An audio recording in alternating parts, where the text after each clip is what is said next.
Assalamualaikum warahmatullahi wabarakatuh. Perkenalkan, nama saya Irfan Henuwaryanto dari Universitas Bina Dharma jurusan Sistem Informasi kelas SI 6B. Di video kali ini saya akan menjelaskan materi tentang pengantar Enterprise Arsitektur. Kalau begitu kita langsung saja masuk ke pembahasannya. Ya, kita langsung masuk saja ke materi pengantar Enterprise Arsitektur. Pengertian dan konsep Enterprise Arsitektur. Pengertian Enterprise Arsitektur. Setiap organisasi memerlukan berbagai macam sistem informasi untuk mendukung kegiatan operasionalnya dengan memanfaatkan kemajuan teknologi informasi saat ini. Dan perlu menyusun enterprise arsitektur berupa rencana induk sistem informasi agar dapat digunakan untuk membangun sistem informasinya secara terencana, terarah, efisien, dan terjadwal, sehingga dapat mendukung strategi bisnis organisasi. Enterprise Architecture adalah pembelajaran yang dilakukan untuk menentukan analisis, desain, perencanaan, dan pelaksanaan bagi suatu perusahaan. Hal ini dilakukan untuk keberhasilan pengembangan dan pelaksanaan strategi.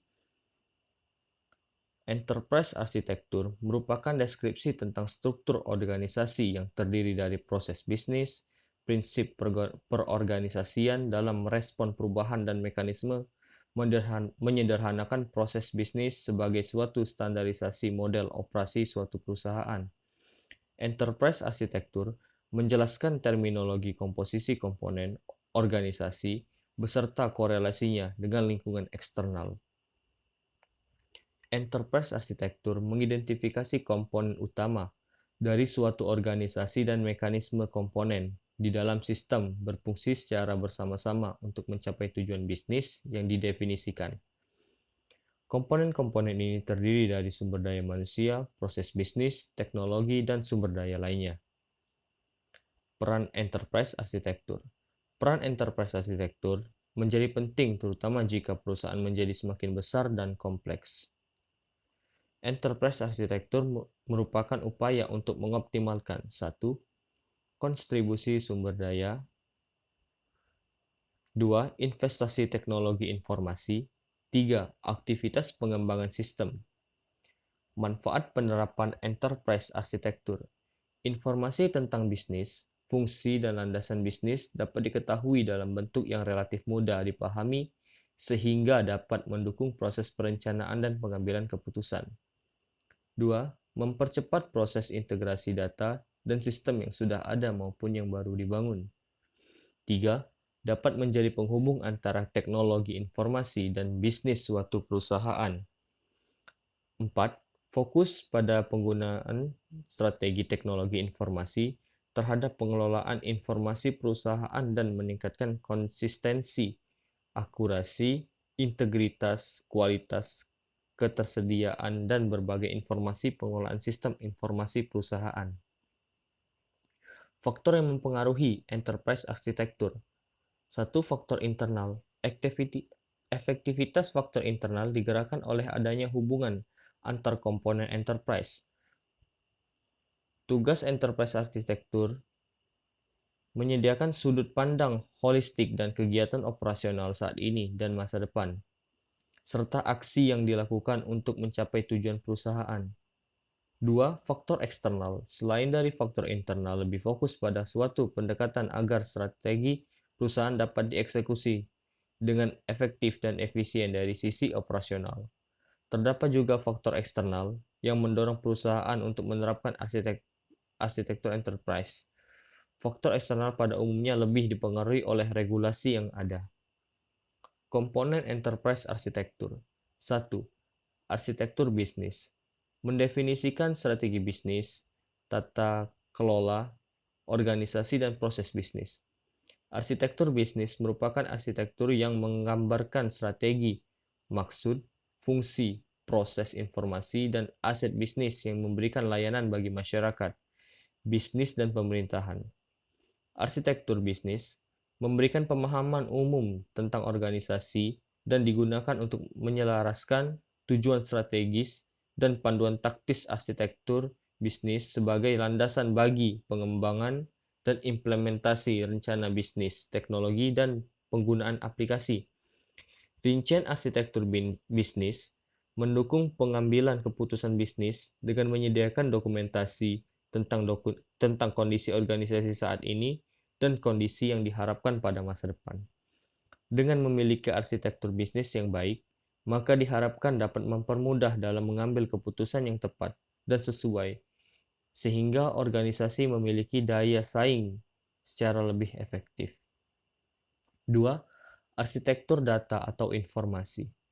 Mendeskripsikan struktur dari suatu organisasi, data, logis, dan fisik, manajemen, aset, dan data sumber daya. Arsitektur informasi mendefinisikan struktur informasi bagi organisasi berupa entitas data dan hubungan antar entitas yang diperlukan dalam mendukung proses bisnis. Arsitektur informasi merupakan desain struktur dari lingkungan informasi bersama berupa data atau informasi sebagai aset pendukung bisnis dan merupakan kebutuhan sistem aplikasi. Arsitektur informasi terdiri dari sekumpulan kebutuhan bisnis, proses, informasi. 3. Arsitektur aplikasi. Mendefinisikan jenis aplikasi utama yang diperlukan dalam mengelola data dan informasi untuk mendukung fungsi bisnis enterprise. Arsitektur aplikasi fokus pada pengembangan dan penerapan program aplikasi sebagai solusi atau layanan yang dibuat dan digunakan oleh suatu organisasi. 4. Arsitektur teknologi. Mendefinisikan platform teknologi yang diperlukan untuk menyediakan lingkungan yang mendukung aplikasi dalam mengelola data dan mendukung fungsi bisnis. Arsitektur teknologi mendeskripsikan perangkat lunak dan kemampuan perangkat keras yang diperlukan untuk mendukung penyebaran dari bisnis, data, dan jasa aplikasi. Ini meliputi infrastruktur teknologi, middleware, jaringan, komunikasi, proses, standar, dan sebagainya. Suatu pendekatan dalam menjelaskan struktur dan hubungan teknologi yang digunakan oleh suatu organisasi pada saat ini dan kondisi yang diharapkan untuk masa depan meningkatkan daya saing perusahaan. Seperti ini contoh. Lanjut, kerangka kerja enterprise arsitektur. Kerangka kerja enterprise arsitektur adalah suatu model komunikasi untuk mengembangkan arsitektur enterprise. Kerangka kerja ini menampilkan kumpulan model, prinsip, pendekatan standar, konsep perencanaan, komponen, visualisasi, dan konfigurasi yang memadu pengembangan aspek spesifik arsitektur. Beberapa kerangka kerja yang umum digunakan. 1. Kerangka kerja Zekman. Dikeluarkan oleh Zekman Institute for Framework Advanced atau disingkat ZIFA. Kerangka kerja ini menggambarkan arsitektur organisasi secara umum. 2. Arsitektur Development Method atau ADM dari TOGAF, The Open Group Architecture Framework. Dikembangkan oleh The Open Group menyediakan tahapan rinci dan jelas untuk mengembangkan suatu arsitektur teknologi informasi dan enterprise arsitektur. 3. Enterprise Architecture Planning atau EAP merupakan metode yang dikembangkan untuk membangun arsitektur enterprise. Tahap pembangunan enterprise arsitektur planning adalah tahap untuk memulai atau permulaan, tahap memahami kondisi saat ini, tahap pendefinisian visi masa depan, dan tahap penyusunan rencana yang mencapai visi masa depan. Enterprise Architecture Planning diperkenalkan oleh Stephen H. Spivak, komponen dari metode Enterprise Architecture Planning menurut Spivak menggunakan dasar dua baris atas dari kerangka kerja Zekman, dalam hal ini ruang lingkup dan metode bisnis. Proses arsitektur. Arsitektur adalah sebuah proses sekaligus sebuah produk. Produk berfungsi memandu manajer dalam merancang proses bisnis dan sistem developers dalam membangun aplikasi agar tetap sejalan dengan tujuan dan kebijakan bisnis. Dampak dari proses adalah lebih dari sekedar membuat produk arsitektur kesadaran atau kewaspadaan stakeholder yang berkaitan dengan tujuan dan aliran informasi bisnis akan terlihat. Seperti ini contoh gambarnya. Sekian, terima kasih. Itulah video dari saya. Bila ada salah penyebutan atau salah dalam pemaparan materi, saya mohon maaf. Terima kasih telah menonton. Wassalamualaikum warahmatullahi wabarakatuh.